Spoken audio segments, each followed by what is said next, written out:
Nasa pool sa CCTV ang isang lalaking nanloob sa isang restaurant sa Cavite. Hindi niya mabuksan ang vault na may lamang pera kaya tinangay na niya ito ng buo. Nasa frontline ng balitang yan si Dave Abuel, exclusive.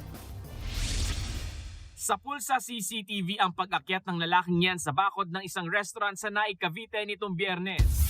Maya-maya nakunan na ang lalaki sa dining area. Pagdating niya sa kusina, ginalaw niya ang CCTV camera hanggang sa masira ang recording. Pero sa isa pang kuha ng CCTV sa kitchen area, ibinaba ng lalaki ang saklob niya sa ulo. Makalipas ang ilang minuto, makikita na siya habang pilit na binubuksan ng isang vault. Umupo na ang kawatan sa sahig habang hirap na hirap siyang sirain ito.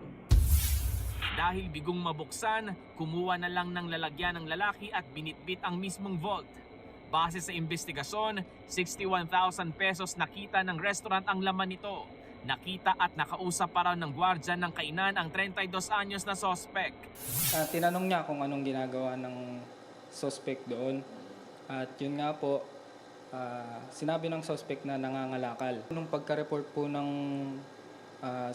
witness natin sa owner is agad namang bumalik yung owner para i-review yung CCTV. At doon niya nga po nalaman na ang suspect is dati po palang naggawa ng electrical wirings nila sa restaurant.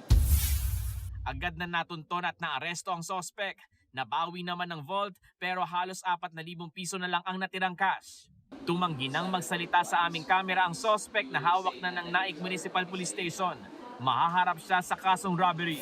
Nagbabalita mula sa Frontline, Dave Abuel, News 5. Mga kapatid, Cheryl Cosing po. Maging maalam at may pakialam sa mga napapanahong issue at headlines. Mag-follow at mag-subscribe na sa social media pages ng News 5.